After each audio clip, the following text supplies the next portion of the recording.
You're listening to Don't IEP Alone with special education advocate Lisa Lightner. For more information about Lisa, the IEP Toolkit, and more ways we can help you in your process, go to adayinourshoes.com. Now back to the show with your host, Lisa. Hello and welcome. I'm Lisa Lightner, and welcome to another episode of Don't IEP Alone podcast. I am coming live to you from my office, and I don't know if you guys can see that. If you're listening just on a podcast, you can't see it, but I do put these on YouTube. There's a little, see, now I moved my hand. Anyway, I'm using one of those misters, those aromatherapy misters, and I have lavender essential oils that I put in the water, and it just smells so good. It's supposed to calm me. I don't know if it does that. I guess it does. But if you like lavender that smells like that, I don't like the really sweet ones, if you know what I mean, that almost smell like lilac and not lavender. And I'm like, nah, you got that mixed up. That's not lavender. But if you like the woodsy, spicy kind of lavender, I love the essential oils from Avon, and they're much more affordable than other places. If you subscribe to my email, you can look in the footer. I am an Avon lady, believe it or not, and have been since 1994. Fun little fact about me. So, welcome. Yes, I'm wearing another Phillies shirt. I'm also wearing it because believe is not, it is, of course, a saying for the Phillies or a mantra for the Phillies. But yesterday was an international 15 day or something. And I didn't wear it yesterday because I'm not on camera on Wednesdays. But 15 day it's to acknowledge and create awareness around the various conditions that occur on the 15th chromosome, which includes my son. My son has Dup 15q.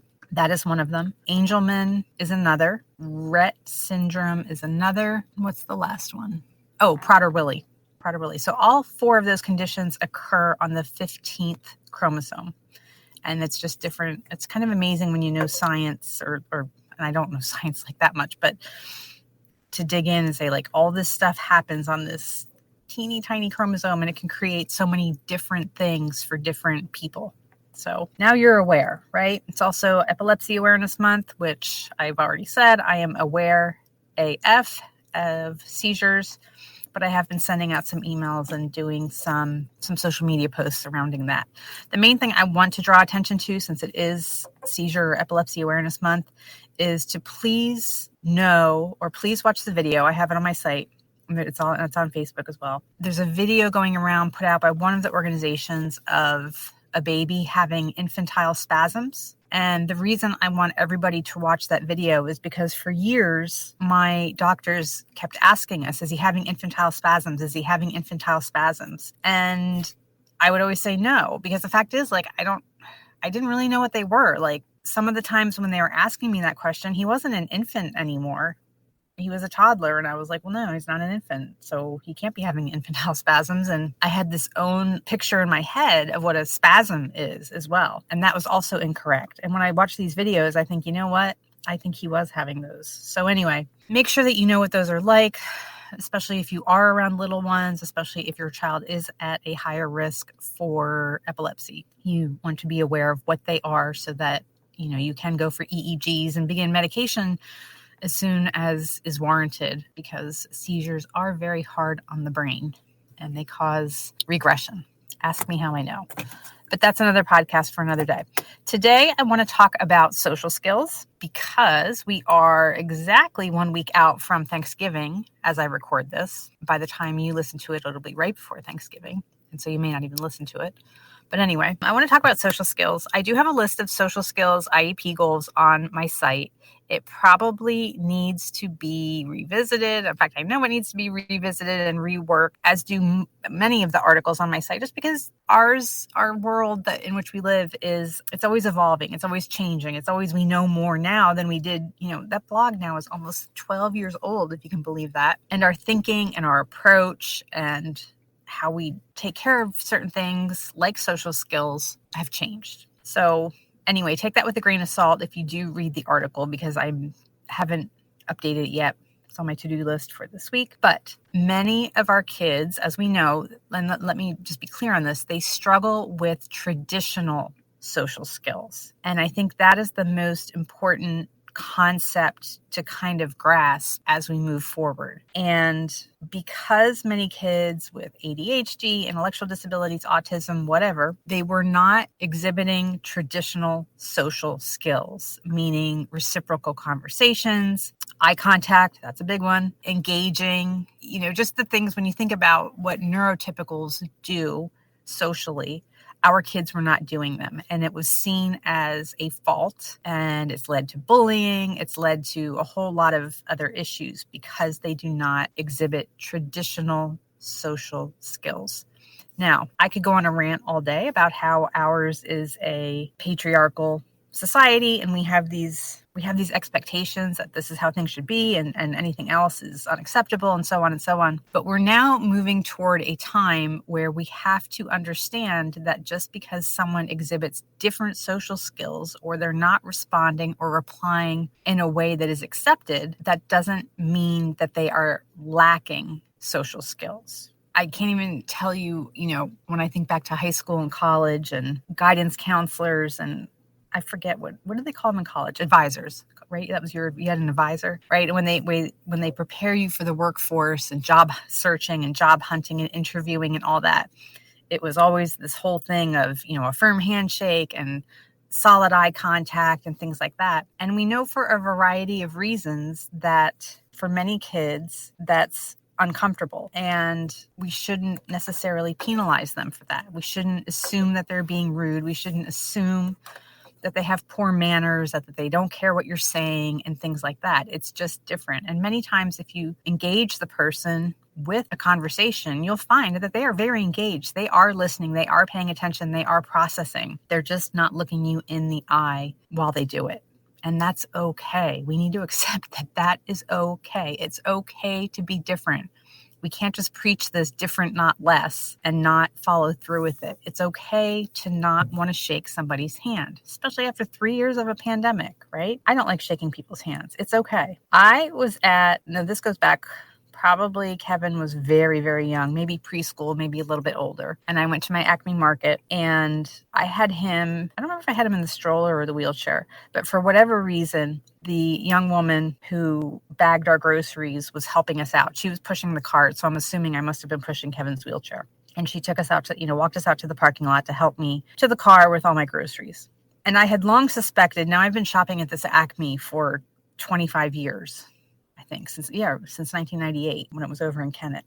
So I've been shopping at this Acme for 25 years, and I don't know how long she's been there. She's not that old, but I had long suspected that she had autism because I would see her there every day, and just certain things, you think, I bet you she's autistic. So she walks me out to the car, and we engage in this conversation. And I remember her saying to me that she doesn't like looking at people's faces because it's too much information to process. And that was her reason for not looking people in the face or in the eye, because she's already trying to process what's going on around her, the conversation, and whatever else. And when she had to look at someone's face too, it was too much information for her to process. So she looked at the ground, and she was apologetic for it. And she said, "I'm sorry, I'm not looking at you." And she explained why. And that was just very, no pun intended, that was very eye-opening for me to hear that. I think, again, I don't know why it's human nature to assume that a person is being rude and doesn't have manners when they don't do things like make eye contact. But there's usually more to the story if you're willing to dig deeper. That's just one example of a typical expected social skill that often doesn't happen with our kids. But I wanted to talk a little bit more about social skills because we are heading into the holiday season, and chances are your child will be around more and new and different people, and perhaps have the opportunity to engage with new and different and more people than their usual schedule. And we want our kids, I want everybody to accept our kids, but at the same time, we do have to be realistic in that, yes, some amount of social skills and engaging in conversation and things like that need to kind of take place, or there has to be some kind of explanation. And not that I want our kids explaining themselves away the whole time, all their lives. Maybe that's not a good word for it, but we want them to, because our kids want to engage, right? They want to be around people. They want people to like them because that's human nature as well. So I would definitely prepare your child for each event that you're doing and ask them what's difficult for them, what are they apprehensive about, and things like that. This is also a great time if you send out Christmas cards or Christmas letters. This is a great time to prepare people for what to expect, because I don't think that our kids should have to go through life with a parent kind of snow plowing ahead of them and clearing the way and explaining everything that they do before we get there and things like that. But if you're going to be staying with family, you want to set your child up for success. And there's no harm in telling your family and friends and relatives that what things your child likes to talk about and what is uncomfortable for them. Ableism is going to happen. Ableist comments are going to happen, but you can prepare your child for that. And you can also, again, prepare your family and friends for that too. It's a different time, right? It's a different time. We eat different foods.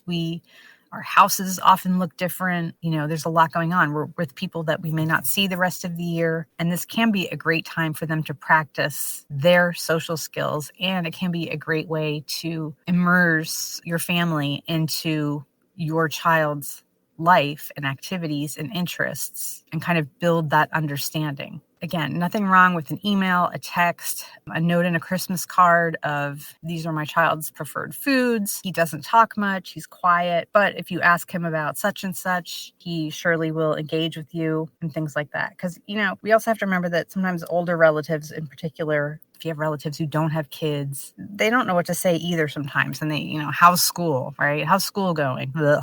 And nobody likes school anymore.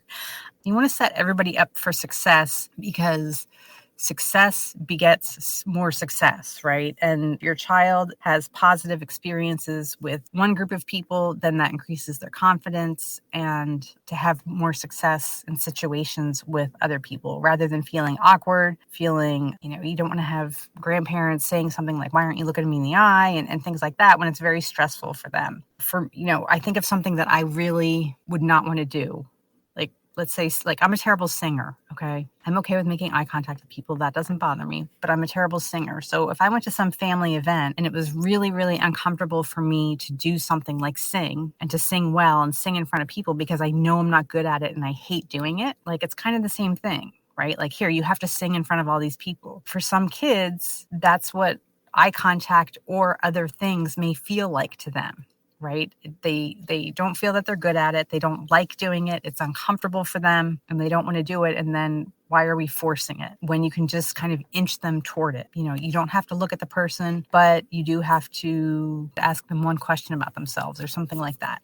The other thing I would not force is hugs. Not everybody likes to be hugged, and that's okay. It doesn't mean that we don't love our grandparents. It doesn't mean we don't love our aunts and uncles. It's okay. It's okay to not want to be tickled or pinched or teased. It's okay to have boundaries. And these are the things that just because our kids have different boundaries or, I hated being tickled as a kid. And I remember when it would happen with uncles or grandparents or something like that. And they'd be like, oh, you don't like that. No, I don't. And why should I be made to feel bad for putting up a boundary about something I don't like? This is my body and you don't get to touch it without my consent. And that goes for all of it. That doesn't mean that our kids lack social skills. It means that they are not, in some situations, as good at masking it, right? I was probably better than many of our kids at masking it and just kind of dealing with it and internally rolling my eyes or, walking away from the situation. But just because our kids don't mask it as well and may have a little outburst, it doesn't mean that they lack social skills. It means that they're being more vocal and more outspoken about their boundaries, not wanting to hug someone, not wanting to be tickled, things like that. That doesn't mean you lack social skills. So let's kind of reframe this and redefine this as we go into the holidays. But there certainly are things that kids can practice, practicing conversations, advocating for themselves, asking for what they want, asking for what they don't want. It might be something like your child will, you're going to prepare your child to ask for their own beverage at a family gathering. That might be a really big step for some kids, right? As moms, we do that a lot. And as dads, we know what our kids want and we preemptively line it up for them. But maybe this time, don't get them the beverage. Let them learn to self-advocate and ask for what they want. That can happen too. It might be something like asking where a bathroom is, handing a gift to someone, handing a card to someone, reading a book to a younger cousin, someone like that, right? Reading a book to them. That might be a good practice area for them. Engaging in parallel activities, right? Maybe have everybody do a sensory activity together. Why do the sensory activities only have to be for autistic kids, right? They can be for everyone. Do a gingerbread house, do a sensory bin with a Christmas theme. There are lots of things you can do, but to engage everybody in something, like have them make ornaments, do coloring pages. There's a lot of things you can do. So anyway, use these holidays coming up. Not that I want you to be working and thinking about kids all the time, but there are ways to naturally work in some practice and some success for your child in practicing skills. So I hope that you get the opportunity to do that. I'm working on that myself, and I will see you next time. Don't forget to follow us at its Facebook / A Day in Our Shoes IEP. I'm on Pinterest as well. Facebook, Pinterest, YouTube. This video will be on YouTube, and anywhere podcasts are listed, you can find me. So, and don't forget to check out adayinourshoes.org as well. Thank you for listening to Don't IEP Alone with special education advocate Lisa Lightner. We're so glad you've joined us and would love to connect with you outside of the show. For more information about Lisa, the IEP Toolkit, and more ways we can help you in your process, go to adayinourshoes.com. From self-care tips to common IEP mistakes, there's even more to explore. Don't forget to rate and review the podcast and subscribe to never miss an episode. Until next time, don't IEP alone, and you don't have to.